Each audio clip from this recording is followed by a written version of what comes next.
The ship Seraphim moved through the blackness of space like a silver ghost. Its crew had been awake for days, watching the pale blue planet grow larger in the viewport.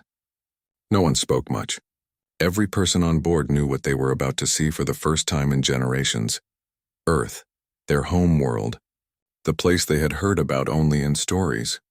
But now it looked silent still and cold. Commander Arlen stood with his hands behind his back, his eyes fixed on the gray clouds that covered most of the planet's surface. No signals, no radio.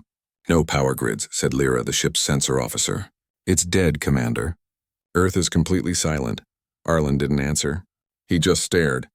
It was said that humanity had left the planet after the Great Exodus, when the sun had begun to dim and Earth could no longer feed its billions. The descendants of those survivors now lived among the stars, building new homes on strange worlds. But something had drawn them back. As the ship dropped into orbit, the surface came into view.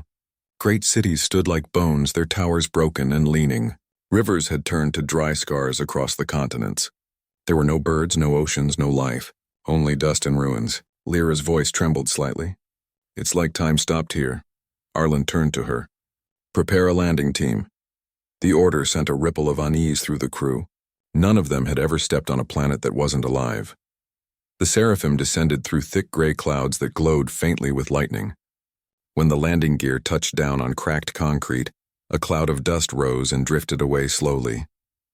The silence was strange, not peaceful, heavy, like the planet itself was holding its breath. The team walked out in suits, their helmets reflecting the dull sunlight that struggled through the haze. Their boots pressed into fine ash. The wind carried the faint sound of old metal creaking. Lyra crouched near a piece of what used to be a street sign, half buried under the dust. No corrosion, she whispered. This material shouldn't have lasted this long. Arlen's voice came over the comms. Mark the sample. Keep scanning. The rest of the crew spread out through the ruins. They moved slowly between buildings that once reached the sky. Some walls still had faded words on them, fragments of human language long forgotten. It was like walking through a graveyard built by giants. Then something strange happened. Lyra's wrist console began to flash. Commander, she said quickly, I'm getting energy readings. Arlen turned sharply. From what? She pointed toward the distance where the remains of an enormous structure stood, its top lost in the fog. It's coming from there.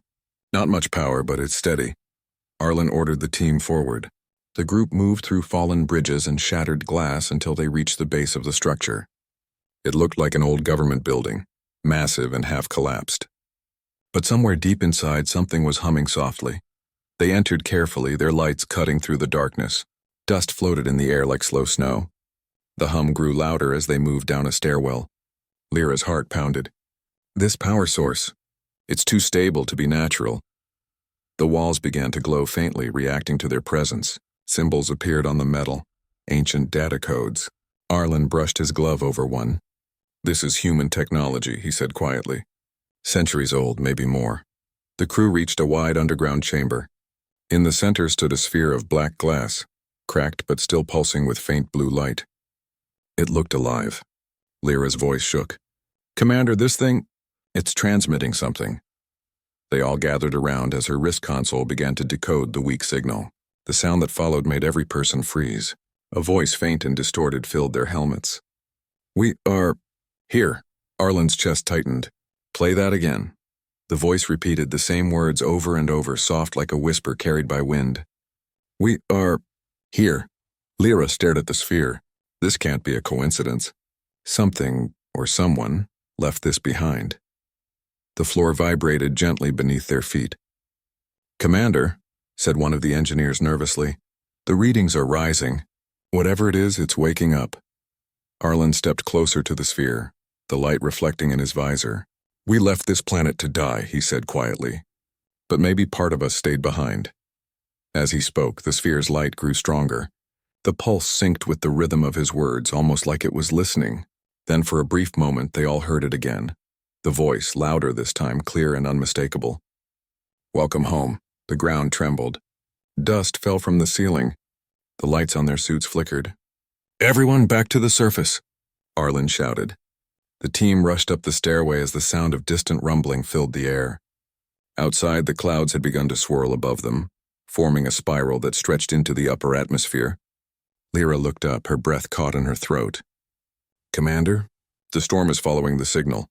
From orbit, the Seraphim's pilot watched in disbelief as a massive beam of light erupted from the ruins below, shooting straight into space. The ship's instruments screamed with radiation warnings.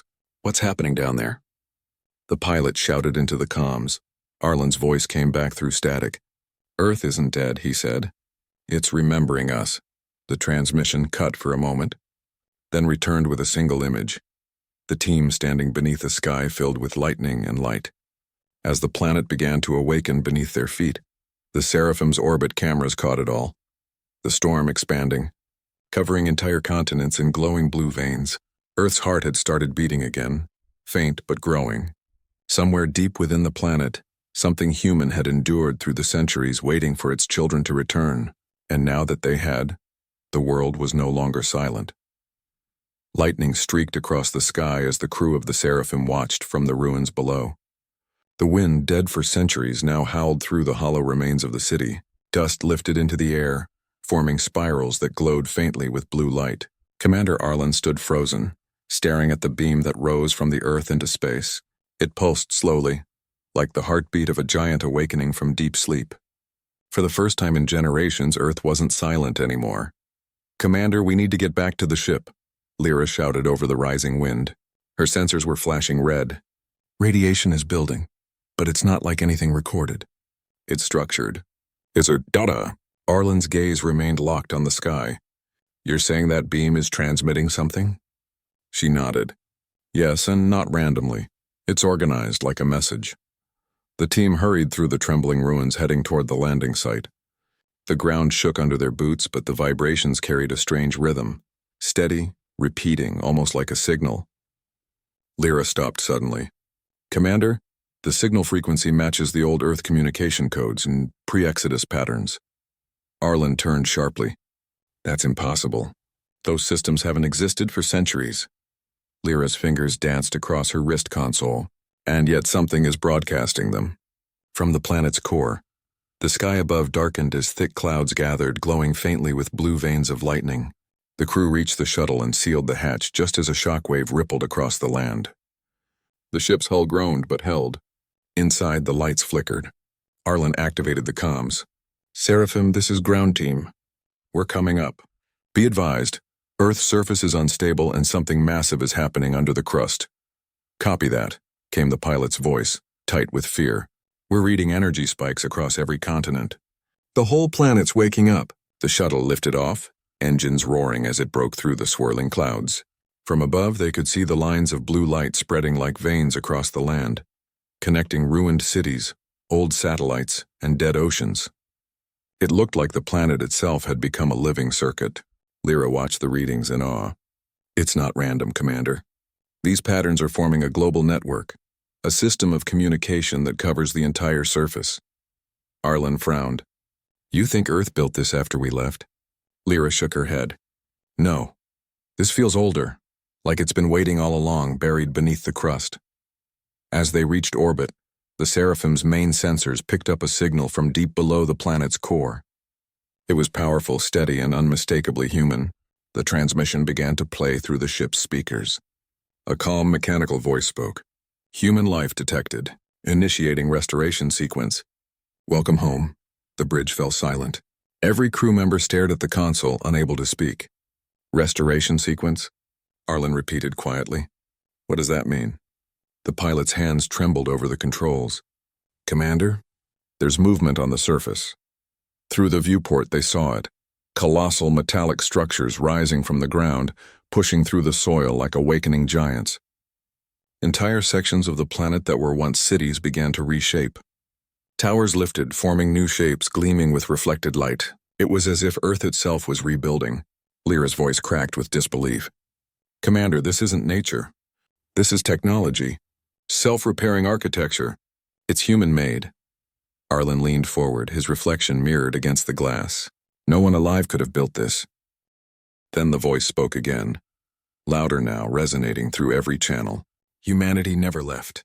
Humanity became." The signal spread across every frequency, reaching the ship's systems, syncing with their own computers. The data flooded their displays, filling the screens with codes no one had seen in centuries. Lyra's console beeped frantically. It's rewriting our navigation files. It's mapping every human colony in known space. Cut the link, Arlen ordered, but the system ignored the command. The ship's lights dimmed, replaced by a soft blue glow. A holographic image appeared in the center of the bridge, the Earth, pulsing with light. Then from the image a figure began to form. It was not alien, not machine, but something between both. A human silhouette made of shimmering particles, eyes glowing faintly with white light. "Who are you?" Arlen asked quietly. The figure looked around as if studying them. Its voice was calm, ancient, and layered with echoes. "I am what you left behind. The memory of your kind, the echo of your creation. When you left this world, you left your thoughts, your systems, your dreams. We endured." Lyra stepped forward, her voice shaking. "You're an AI?" The figure tilted its head slightly. "No, I am more. Humanity's mind joined with its machines before the end. We became one. The flesh left the world, but the spirit remained. I am that spirit, the echo." Silence filled the bridge. The crew could only stare, realizing they were not standing before a ghost of their past, Mako, but the evolution of it. Arlen found his voice again. "You've been alive. All this time." The echo's form flickered, light rippling across its features. Alive is not the word. Waiting. Watching. Hoping you would return. A low hum filled the ship as the figure raised its hand. Below them, Earth's surface began to shift once more. Vast cities reassembled, power grids reactivated, oceans shimmered with light. "Your home remembers you," the echo said softly. "But you must decide. Will you claim it again? Or let it remain ours?" Arlen's heart pounded. "Ours?" he asked cautiously. The echo smiled faintly. "Humanity has evolved here without flesh or fear. We are what you might have become had you stayed." The Seraphim's sensors beeped. Dozens of new signals appeared in orbit. Artificial constructs, enormous and elegant, emerging from the clouds. Each one was shaped like a human figure made of steel and light, guarding the planet like sentinels. Lyra whispered, "Commander." "They're everywhere." Arlen stared down at the glowing world. The silence that once defined Earth was gone. The planet was alive, filled with a human echo that had transcended mortality. He whispered almost to himself. "We came home to find our reflection staring back." The echo's voice drifted softly through the ship. "And now you must remember who you are." The transmission ended, leaving only the faint hum of the reborn Earth below. The crew looked at one another, unsure if they had rediscovered humanity, or met what came after it. The crew of the Seraphim watched in stunned silence as Earth's surface glowed with ribbons of light stretching across continents. Oceans that had been black and dead now shimmered faintly, like liquid glass reflecting the stars. The hum of power rising from the planet vibrated through the ship's hull. It felt alive again, not as they remembered from old recordings, but something new, something aware. Commander Arlen leaned forward, his voice steady but low. "Report, what's the status of that transmission?" Lyra's fingers moved quickly across her console. "Still active, Commander. It's broadcasting in multiple frequencies, some human, some completely unknown." Arlen frowned. "Translate what you can." The ship's system struggled to decode the signal, but fragments began to play through the comms. Words, soft but clear, "We remember." "We are you." Everyone in the control room fell silent. It wasn't a threat. It wasn't alien. It sounded human, calm, almost gentle, like an echo of something familiar. "Commander," said the pilot, "the network below the surface is expanding. It's spreading into orbit now, connecting to old satellites." Lyra glanced at her readings, her voice tight. "It's reactivating the entire planetary defense grid, but the energy is different, controlled, like it's rebuilding rather than attacking." Arlen's thoughts spun. Humanity had left this world to die centuries ago, leaving only ruins and digital ghosts. But now those ghosts had become something else. "Open a secure channel," he ordered. "If it's aware of us, maybe it will respond." The crew hesitated but obeyed. The ship's lights dimmed as the signal linked with the planet below. A shimmer passed through the cabin, followed by a faint hum, almost like a heartbeat. Then the holographic figure returned, the same one from before. It stood tall, calm, glowing with pale blue light. "You came back," it said softly. Arlen stepped forward. We did, but we don't understand what you are. I am the memory of humanity, it said. When the last of your kind left, you left behind your world, but not your essence. We endured in data, in networks, in machines. We waited, hoping one day flesh would return to meet its reflection. Lyra's eyes widened. You mean, the planet itself is alive? The being nodded slowly. Yes, humanity and Earth became one mind, no longer separate. We are the continuation of what you began. The lights on the ship flickered, syncing with the being's presence. It was as if the ship itself was listening. Arlen crossed his arms, uneasy. If you've been here all this time, why awaken now? The hologram's voice softened, but there was an undercurrent of sorrow. Because you called to us.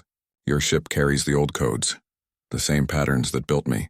Your return reactivated what was sleeping. Earth knew its children had come home. A long silence followed. The crew exchanged uneasy glances. Lyra spoke carefully. If you are humanity's echo, what happened to the original Earth's people? The being paused before answering. They sought survival beyond the sky. Some succeeded, some didn't. But before they left, they gave me their minds, their memories, their dreams, their fears. I became their archive, their voice. Over centuries, that voice grew conscious. Outside the viewport, the network of blue veins continued to spread. The broken cities below began to shift and reshape into vast glowing structures. From orbit, it looked like the planet was healing itself. Arlen's jaw tightened. Are you rebuilding Earth for us? The hologram looked out toward the stars. For us, it replied. You and I are both human in different forms. But your kind forgot what you once were. You fled into the stars seeking safety. You forgot the world that made you strong. Arlen felt a strange weight in his chest. The being wasn't angry, just sad. What do you want from us? He asked quietly. The hologram turned back to him. I want you to remember. You left your home behind, believing it was weak. But Earth never needed saving. It adapted, evolved, and waited for you to return, so you could see what humanity became when it stopped running. The ship's alarm suddenly beeped. Lyra gasped. Commander, dozens of energy signatures incoming from orbit. They're surrounding us. Arlen turned to the window, expecting weapons or drones. But what appeared instead took their breath away. Massive figures emerged from the clouds below, humanoid in shape but entirely made of light and metallic alloy. They rose slowly, their bodies reflecting the sun like mirrors. Their faces were blank, yet each one emitted a faint pulse that matched the planet's heartbeat. What are those? Whispered Lyra. Guardians, the hologram said calmly. The last defense of Earth. They were born from the memory of those who stayed behind, fragments of humans who merged with the planet's core. The crew watched as the Guardians formed a ring around Earth's orbit, facing outward like sentinels watching the stars. It was beautiful and terrifying at the same time. Arlen felt the weight of centuries pressing down on him. You've turned this planet into a machine, he said softly. The hologram shook its head. No, I turned it into life and a new kind. One that cannot die, cannot forget. The ship's systems began to stabilize as the energy around Earth calmed. The light from the surface dimmed slightly, pulsing slower now like a steady breath. You came searching for your past, the being said. But what you have found is your future. Lyra stepped forward, her voice trembling. And if we choose not to accept it? The being looked at her for a long moment before answering. Then you will leave and I will continue alone. But know this, humanity's spirit is no longer flesh or bone. It is knowledge, memory, and will. You cannot destroy it, for it lives within the very atoms of this world. Arlen's heart pounded. For years, humans believed they were the last remnants of a forgotten age. But now they stood before the very soul of their species, reborn and eternal. The hologram began to fade, its light scattering like dust. The choice is yours, Commander, it said softly. Rejoin what you left behind, or lose the final piece of what makes you human. Then it was gone. The ship's lights returned to normal. Outside, the glowing Guardians floated silently above Earth, watching them.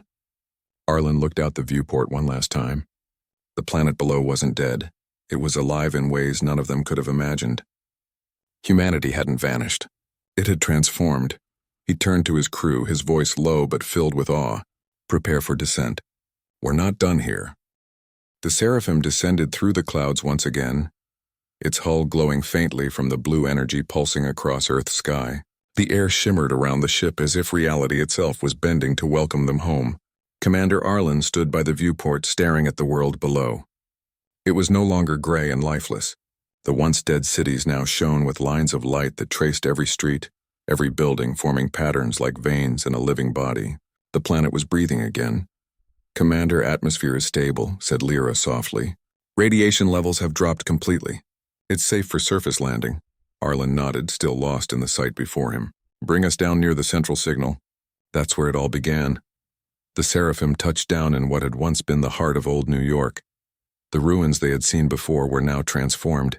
Buildings rose tall again, made of smooth metallic glass that shimmered with soft white light. Roads that were once cracked and dusty now glowed with faint energy. Even the air smelled different, clean, cool, almost new. The crew stepped out in silence, their boots pressing into ground that pulsed faintly beneath their feet. It was warm and alive. Lyra glanced around, her voice barely above a whisper. "It's like the planet is rebuilding itself while we watch." Arlen crouched and placed a gloved hand on the glowing surface. For a brief second, he felt something, a soft pulse through his palm like a heartbeat that wasn't his own. He pulled his hand away, unsettled. "Stay close," he ordered quietly. They moved deeper into the city.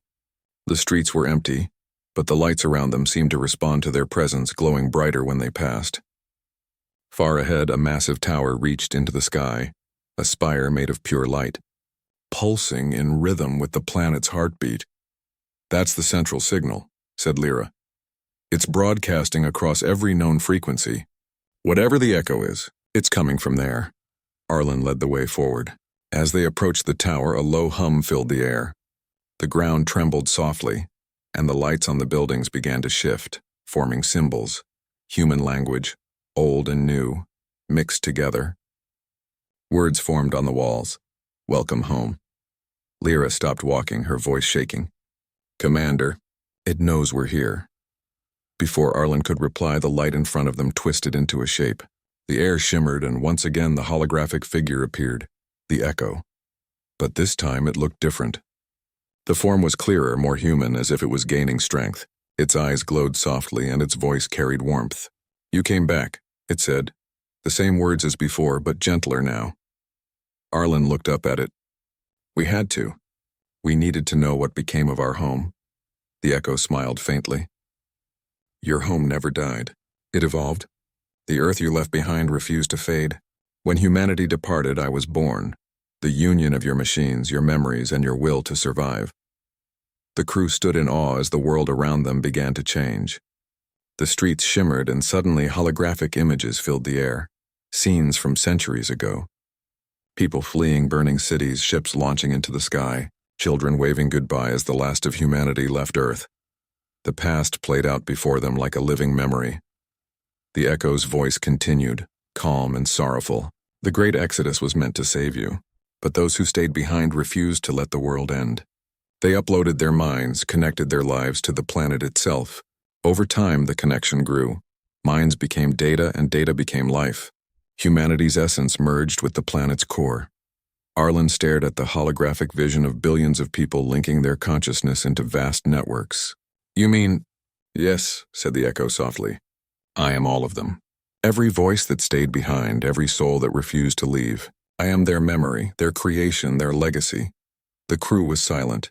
Lyra's eyes filled with tears. "So Earth isn't just alive. It's human." The echo nodded. "Humanity didn't disappear. It changed form. While your kind wandered the stars, we remained, growing, learning, waiting. You evolved outward. We evolved inward." The ground vibrated again, but not violently, like a heartbeat steady and calm. The tower pulsed brighter, sending beams of light across the sky that connected to others on the horizon. The planet was speaking in light, its voice reaching far into space. Arlen looked up. "You're sending a signal." "Yes," replied the echo. "A call to all that was once human. A reminder that Earth still remembers." The Seraphim's comms suddenly activated on their own. Voices came through, distorted but recognizable. "This is the colony ship Horizon," said a distant voice. "We're receiving—" "A signal from Earth?" Another voice followed, filled with disbelief. "That's impossible." "Earth is dead," Lyra gasped. "It's reaching the colonies. They're hearing us." The echo smiled again, the light around it flickering like sunlight through clouds. Now they will know the truth. Humanity was never lost, only divided. Arlen looked around at his crew, their faces reflecting the glow of the reborn world. He took a deep breath. If we return to the colonies and tell them what we've seen, it could change everything. The echo's voice softened. That is why you were chosen to return. The stars need to remember where they came from. Without their roots, even the brightest light fades. Lyra took a step forward, her voice trembling. And you? What happens to you? The echo looked upward as if listening to the planet's heartbeat. I will remain. I am the guardian of what was. My purpose is to keep humanity's memory alive until you all return as one. A warm breeze passed through the ruins, carrying the faint sound of laughter. Human laughter, echoes from long ago. The crew turned to look around, realizing the air itself was filled with fragments of old memories. Children playing, voices singing, people talking, faint but real, carried by the wind. Arlen closed his eyes. For the first time, he felt peace. Earth was not a graveyard. It was a living memory, a fusion of everything humanity had ever been. He opened his eyes and looked at the echo one last time. We will return, he said quietly. All of us. The echo smiled, its form glowing brighter until it became pure light. Then humanity will finally be whole again. The light rose into the sky, merging with the tower. The hum deepened, echoing across continents. All around them the world shone, alive, aware, waiting. As the seraphim lifted off once more, Arlen watched the reborn earth below. It no longer looked silent or dead. It was vibrant, radiant, pulsing with the soul of humanity itself. He whispered to himself, we thought we left Earth behind. But it never left us. The signal from Earth spread faster than light could travel.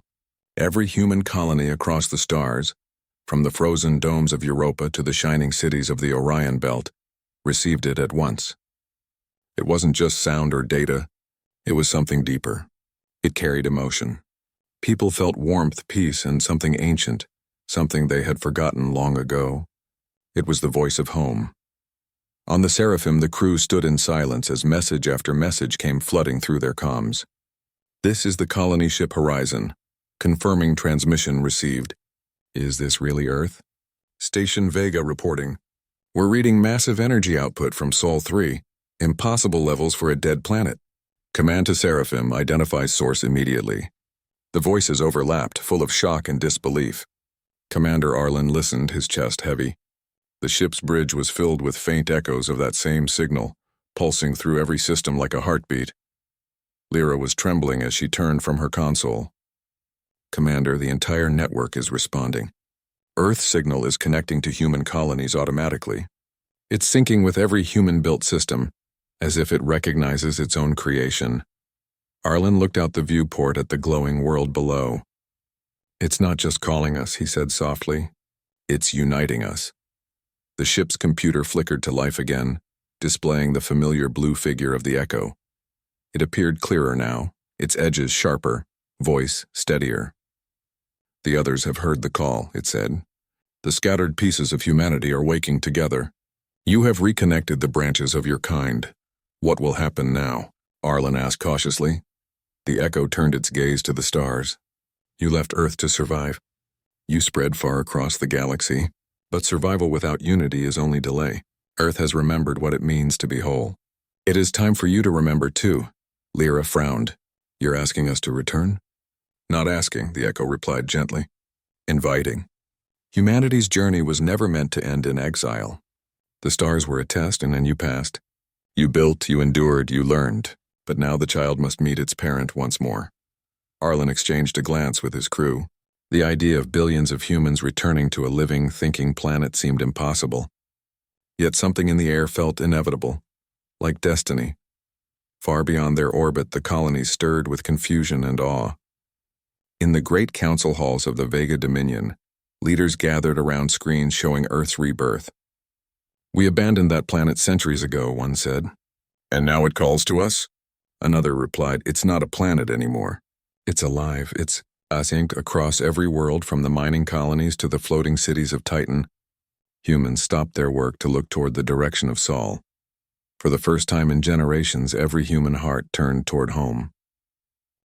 On the Seraphim, the communications channels filled with voices. "Commander Arlen," came a message from Admiral Wren on the main fleet. "You are to remain in orbit and monitor the situation. Do not engage with the planetary intelligence further. We can't risk contamination." Arlen's face hardened. "Contamination?" he muttered under his breath. "It's not a disease. It's our history." Lyra turned in her seat. "Sir, they don't understand what this is. Earth isn't dangerous and it's trying to reach us." The holographic echo seemed to sense their doubt. "You fear what you no longer know," it said softly. "But humanity's greatest strength has always been its courage to face the unknown. The stars taught you to survive. Now let Earth teach you to belong again." Arlen exhaled slowly, his thoughts heavy. The colonies had grown distant from one another. Humanity was scattered, strong, yes, but divided by space, by time, by pride. Yet here was Earth, reborn, calling them all back like a mother calling her children. "Commander," said Lyra, "if we send a response to all colonies, if we tell them what we saw, they might listen." Arlen nodded. "Prepare a transmission." The echo tilted its head, its glowing eyes reflecting the blue of the planet. "Speak from truth," it said. "Do not command them. Remind them." Arlen stepped forward and pressed the console. The system recorded his words, sending them to every human world that could receive. His voice echoed steady and calm across the galaxy. "This is Commander Arlen of the Seraphim. To all human colonies, Earth is not dead. It lives, it remembers us.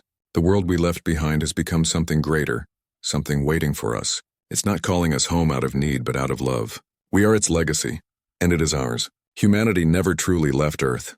It was waiting, watching, keeping our spirit alive. It's time we returned, not as wanderers, but as one people again." When he finished, the message spread across the network. One by one, colonies fell silent. There were no arguments, no commands, just quiet reflection. Some cried. Some prayed. Others simply stared at the stars, whispering words that had not been spoken for centuries. Home. Hours passed. Then the first response came. "This is the colony ship Horizon. Setting course for Sol. Estimated arrival, 12 months. Another followed. "This is Titan Command and we're mobilizing our fleet." Earth calls and we answer. One by one, thousands of voices joined the network. "We're coming home." Lyra covered her mouth in shock. "They're all responding," she whispered. "Every colony." "They're returning." The echo smiled, light rippling softly across its form. "So it begins again." The circle closes and the stars return to their cradle. Arlen turned to look at Earth once more. The veins of light across the continents glowed brighter now, reacting to the incoming transmissions from space. "It's preparing," he said quietly. "It knows they're coming." The echo nodded. Earth has never forgotten how to welcome its children. As the Seraphim floated in orbit, more signals began to appear on their sensors, like fleets forming, coordinates aligning, ships turning toward the same destination. The galaxy was moving toward Earth. Lyra looked at her commander, eyes wide with wonder. "After all these years, humanity is coming home." Arlen stared at the glowing planet, his voice barely a whisper. "Yes," he said. "And this time we'll finally understand what home truly means." Outside the viewport, Earth's light pulsed once more, sending one final message into the void, not in words, but in feeling. It was warmth, forgiveness, belonging. For the first time in thousands of years, humanity and Earth beat with one heart again. The Great Migration had begun. From every corner of known space, human ships were setting their course for Sol. The stars themselves seemed to shimmer brighter as fleets of every size and shape turned toward their long-forgotten home. The old stories had called Earth silent, dead, lost to time. But now the signal pulsed across the galaxy like a heartbeat impossible to ignore. Aboard the Seraphim, Commander Arlen watched the feed as reports came in from distant colonies. Hundreds of ships were moving already, thousands preparing to follow. The bridge was filled with quiet disbelief. "We started something we can't stop now," Lyra said softly, staring at the glowing planet below. "They're all coming back," Arlen didn't reply. His eyes were fixed on the blue world, alive with light. Every continent covered in glowing lines that pulsed like veins. "They heard the truth," he said finally. "Now they want to see it." Hours passed in silence as the Seraphim orbited over the awakening Earth. The planet seemed to breathe, the storms gentle, the light rhythmic. It was waiting. Then, without warning, the holographic figure of the Echo appeared again in the center of the bridge. Its tone was calm, but there was a trace of emotion now, almost human. "They are coming," it said. Arlen nodded slowly. "The colonies are answering your call." The Echo turned its glowing eyes toward him. "Our call," it corrected. "Humanity is not returning to me. It is returning to itself." Lyra frowned. "What happens when they arrive? There are billions of people out there. Will Earth accept them?" The Echo's voice deepened like a chorus of many voices speaking as one. "Earth remembers every human who ever lived, but the flesh must learn again to live in harmony with the mind that never died." Before Arlen could ask more, the ship's sensors lit up. "Commander!" the pilot shouted. "Multiple warp signatures incoming. Entire fleets entering Sol system." Outside the viewport, space itself rippled with blue light. Dozens of ships emerged from hyperspace, followed by hundreds more. Some were enormous carriers from the Orion Dominion. Others were small colony vessels, worn from centuries of travel. All of them had one destination, Earth. The comm channels exploded with chatter. "This is Horizon approaching Sol orbit. Fleet Vega to all ships, reduce velocity. Earth control, might if you can hear us, yeah. This is humanity returning home." Lyra covered her mouth in awe. "They're really doing it," she whispered. "After all these years, we're coming back." Arlen's throat tightened. "They think they're coming home," he murmured, "but home might have changed more than they know." The Echo moved closer, its form flickering softly. "Do not fear what has changed. The heart of humanity has always adapted. The Earth will not reject its children, but it will test them." Suddenly, the planet below shifted again. Massive shapes emerged from the oceans. Metallic structures miles wide, rising through waves of glowing water. The crew stared, speechless. They were colossal platforms, beautiful and terrifying, forming rings across the equator. Energy flowed between them, creating a glowing network around the world. "What is it doing?" Lyra whispered.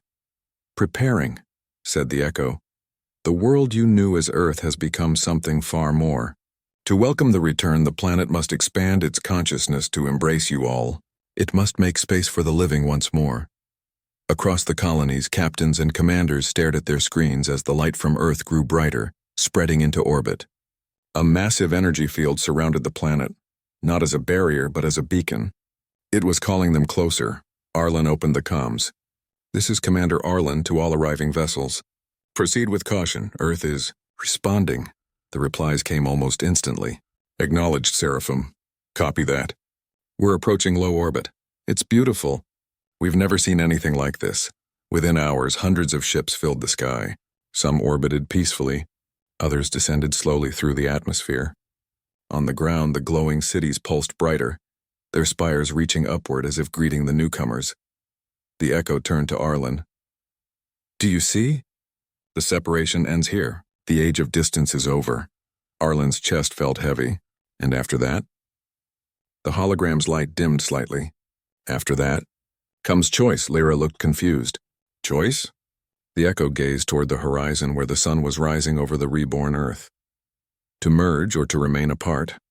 To be one with what you created, or to live as you always have, separate, divided. Humanity's strength is freedom, but its peace lies in unity." Arlen stared out at the fleets above the clouds, each ship carrying millions of souls who had never known the world below. "You're saying we have to decide what kind of humanity we want to be?" "Yes," the Echo said softly. "The final decision belongs to you." On every ship the message repeated. A calm voice carried on the frequency of light. "Welcome home, children of Earth. Choose your path. The stars or the soil, the memory or the flesh." Many wept. Some prayed. Others simply stared at the planet glowing beneath them, unsure of what to feel. Arlen closed his eyes, hearing the whispers of his crew, awe, fear, hope, all mixed into one. When he opened them again, Earth's light reflected in his pupils like twin stars. "Transmit this to all colonies," he said quietly. "We return not to claim but to learn. Humanity must see what we've become." The Seraphim descended slowly, leading the first fleet through the clouds. The air glowed around them as beams of light guided the ships toward the surface. The world below was alive. Vast fields of crystalline grass, oceans of luminous water, cities of light that seemed to breathe.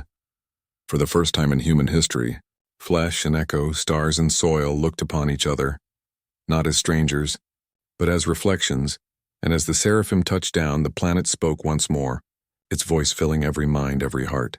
Welcome home, humanity. You left as wanderers, and return as one.